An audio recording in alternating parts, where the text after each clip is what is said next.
In the name of Allah, the most merciful and the most beneficent. Assalamu alaikum, my YouTube fellows. How are you all? I hope that you are all doing well. Welcome to my YouTube channel, Learn Science and Technology with Scientist Girl. Today we are going to discuss the topic of biology, the protection and conservation of environment, the last one topic of the very first chapter of biology. So let's start the topic protection and conservation of environment. So, if we talk about industrialization, then it has helped the mankind to raise the standard of living. It has at the same time destroy our environment. Industrialisation जो है ये आज के time की एक बहुत बड़ी need है. Industrialisation industries different type of industries for the high standard of living. Of course population के बढ़ने के साथ साथ जो डिफरेंट रिक्वायरमेंट्स हैं हमारी, different requirements of very to wear something और टू ईट समथिंग और to live in the better houses.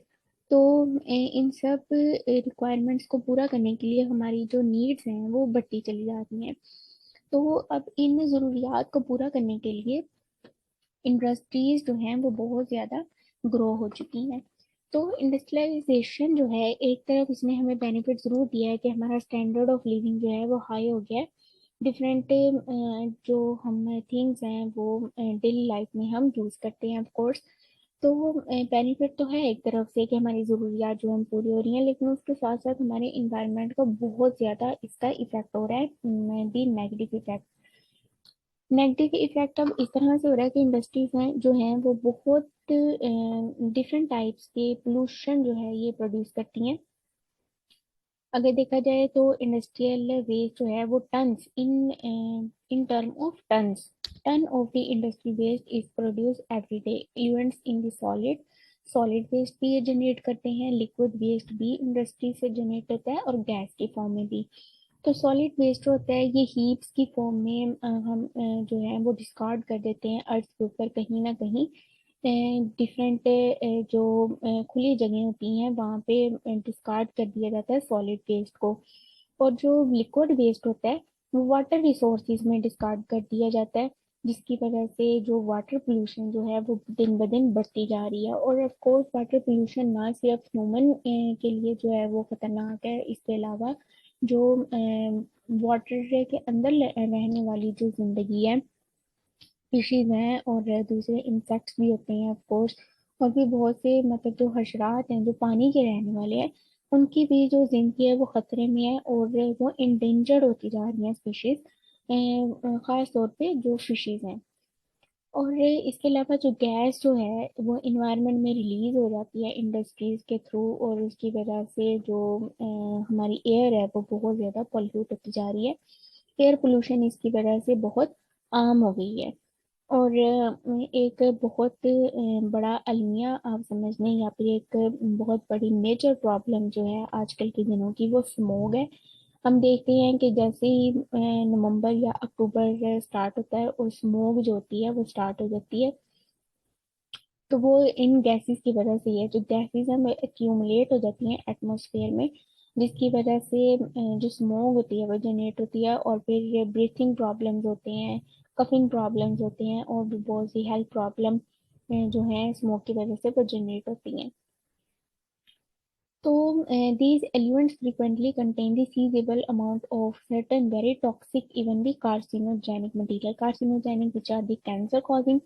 तो इन शॉर्ट ये कि इंडस्ट्रीज जो हैं ये हमारे इन्वायरमेंट को बहुत बुरी तरह से मुतासिर कर रही हैं, जिसकी वजह से हमारी हेल्थ इश्यूज जो हैं वो बहुत ज़्यादा हो रहे हैं. कुछ मटेरियल्स जो हैं हैवी मेटल्स जो हैं वो कार्सिनोजेनिक होते हैं, कैंसर कॉजिंग होते हैं. और इसकी वजह से जितने भी इंडस्ट्रीज के इर्द गिर्द वाले जो इलाके हैं जहाँ पे लोग रहते हैं बहुत ज़्यादा जो लाइफ है वो इफेक्ट होती है. इसी तरह हैवी मेटल्स को अगर देखा जाए तो heavy metals like lead from the automobiles, chromium from the tanneries are playing havoc to human health. Environmental pollution has reached alarming level in some countries. Of course, कुछ कंट्रीज में तो alarming condition है ये कि वहाँ पे pollution जो है वो इस कदर फैल चुकी है कि वो हेल्थ को बहुत ज़्यादा डिस्टर्ब कर रही है. बहुत हद तक जो हेल्थ जो है वो इफेक्ट हो रही है पोल्यूशन की वजह से. और पाकिस्तान भी उन कंट्रीज में से एक है जिसमें पोल्यूशन जो है, इन्वायरमेंटल पोल्यूशन, वो बहुत ज्यादा फैल चुकी है। This problem therefore need to be addressed or else it would soon be out of the control, in which case the biocomponents of world ecosystem would suffer irreparable loss and this environment would no longer support life on this planet. तो ये वाली जो problem है ये address होनी चाहिए, होती भी है, पब्लिक अवेयरनेस की जाती है, मतलब लेकिन अब पब्लिक अवेयरनेस, पब्लिक इसमें यही अपना रोल प्ले कर सकती है कि ट्रीज वगैरह या फिर प्लांट्स वगैरह जो हैं वो हम लगा सकते हैं।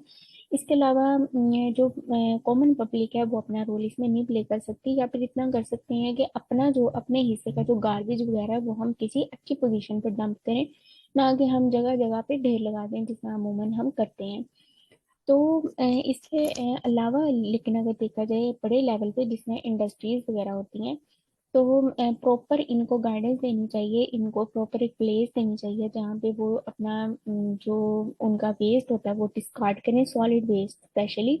तो बजाय इसके कि वो उसको पानी में डिस्कार्ड करें, ऑफ कोर्स पानी में डिस्कार्ड करेंगे तो जितनी भी हैवी मेटल्स होंगे उसके अंदर, और भी बहुत कुछ केमिकल्स भी होते हैं, डाइस भी होती हैं उसके अंदर, तो ये सारी चीजें जो है वो पानी में मिक्स होकर पानी की क्वालिटी को बहुत ज्यादा इफेक्ट करते हैं, और वही पानी जो है वो फिर हम कंज्यूम करते हैं for the drinking purpose, for the washing purpose. और फिर इसके अलावा जो पानी के अंदर रहने वाली जो लाइफ है वो भी बहुत ज्यादा इफेक्ट होती है। तो ये एक अलार्मिंग कंडीशन है, इसको प्रॉपरली अगर एड्रेस ना किया गया तो ये जो जमीन होगी रहने के काबिल नहीं रह जाएगी, इसके ऊपर जो लाइफ है वो खत्म होनी शुरू हो जाएगी, और बहुत सी स्पीशीज जो हैं दे आर इंडेंजर्ड स्पीशीज, वो खत्म होती जा रही हैं। अगर उनको बचाया ना गया, उन स्पीशीज के लिए कुछ ना किया गया एनिमल स्पीशीज के लिए, तो बहुत जल्द ऐसा होगा कि वो एक्सटिंक्ट हो जाएंगी, स्पेशली फिश की जो स्पीशीज हैं वो एक्सटिंक्ट होने के करीब हैं। सो अब इसमें बायो का क्या रोल है? First of all we will discuss about the bioremediation, कि बायो रेमिडिएशन जो है वो इन्वायरमेंट की पोल्यूशन को खत्म करने में किस तरह से अपना रोल जो है वो प्ले करती है। पहले हम ये वर्ड देख लेते हैं, what is bio remediation. Remediation का मतलब होता है किसी भी चीज से मतलब किसी भी चीज को खत्म करना या किसी भी चीज को इलिमिनेट करना। तो यहाँ पे हम इस सेंस में इसका मीनिंग लेंगे कि पोल्यूशन को खत्म करना, और बायो मीन बायो मतलब कि बायोलॉजिकल मेथड्स के थ्रू हम पोल्यूशन को किस तरह से खत्म कर सकते हैं। तो बायो रेमिडिएशन एक्चुअली ये होती है कि लिविंग ऑर्गेनिजम्स को यूज करते हुए हम पोल्यूशन को खत्म करें। तो बायो रेमिडिएशन जो है ये बहुत इन है आजकल ये वाली टेक्नोलॉजी, इसमें प्लांट्स भी हम यूज करते हैं खत्म करने के लिए पोल्यूशन को, और हम माइक्रो ऑर्गेनिजम्स को बहुत ज्यादा यूज किया जा रहा है to remediate the environmental pollutants. तो प्लांट्स को हम किस तरह से यूज करते हैं ये मैं आपको यहाँ पे बता देती हूँ कि प्लांट्स की जो रूट्स होती हैं उनको इस तरह से मॉडिफाई किया जाता है प्लांट्स को, कि उनकी रूट्स होती हैं वो सारा मतलब जितनी भी पोल्यूशन होती है ना सॉइल के अंदर उसको ग्रैब कर लेती हैं, और फिर उन प्लांट्स को डिस्कार्ड कर दिया जाता है किसी ऐसी जगह पर जहाँ पे लाइफ ना हो, जहाँ पर इफेक्ट ना हो उस पोल्यूशन की वजह से। और फिर इस तरह बहुत से इस तरह के माइक्रो ऑर्गेनिज्म हैं जिनको बायोलॉजी के थ्रू मॉडिफाई किया गया है, जिस तरह के हम कहते हैं ट्रांसजेनिक ऑर्गेनिजम्स। तो इस तरह माइक्रोब्स को डेवलप किया गया है इस तरह की जीन्स डाल के कि वो हैवी मेटल्स को कंज्यूम कर लेते हैं, वो उसके ऊपर फीड कर लेते हैं। तो जब वो वाले माइक्रोब जो है वो हैवी मेटल को फीड करते हैं तो वो उसको अपने बेनिफिट के लिए यूज कर लेते हैं, मतलब उन्होंने तो उसको खाना है, उनको तो उससे कोई नुकसान नहीं होना, बल्कि हमें ये फायदा होगा कि हमारे इन्वायरमेंट से जो पोल्यूशन है वो कम हो जाएगी। तो अभी इसको ये वाली जो ट्रायल्स हैं ये भी स्मॉल स्केल पे हैं, इसको लार्ज स्केल पे यूज नहीं किया जा रहा। अगर हम देखें तो पोल्यूशन जो है वो बहुत लार्ज स्केल पे प्रोड्यूस होती है, बहुत लार्ज स्केल पे हैवी मेटल्स जो है डेली इंडस्ट्रीज जो है वो प्रोड्यूस करती हैं। इसके अलावा लिक्विड पोल्यूशन भी है जो कि लिक्विड की फॉर्म में वाटर रिसोर्सेज के अंदर डंप किया जाता है। तो इन सब चीज़ों मतलब इन सारी जितनी भी पोल्यूशन की टाइप्स हैं इसको बायो रेमिडिएशन के थ्रू इनको ख़त्म किया जा सकता है।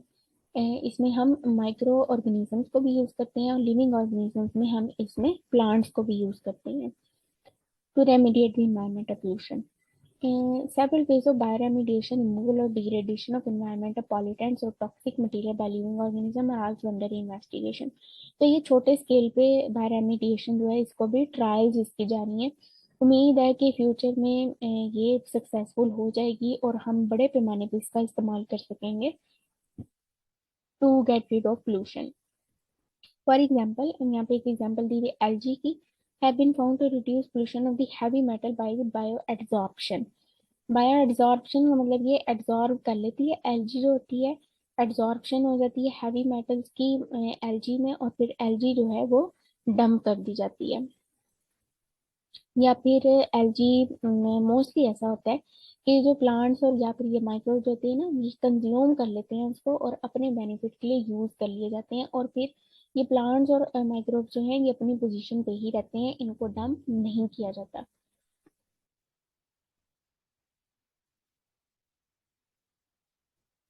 सो नेक्स्ट टॉपिक थी सेव इंडेंजर्ड स्पीशीज। जैसा कि मैंने आपको बताया कि पोल्यूशन की वजह से बहुत सी जो फिश की स्पीशीज हैं वो इंडेंजर्ड होती जा रही हैं, मतलब अगर उनको बचाया ना गया तो फिर ऐसा हो सकता है कि वो फ्यूचर में एक्सटिंक्ट हो जाए। तो biologists are also working out the list of the endangered species of plants and animals which, if not protected, will soon be extinct.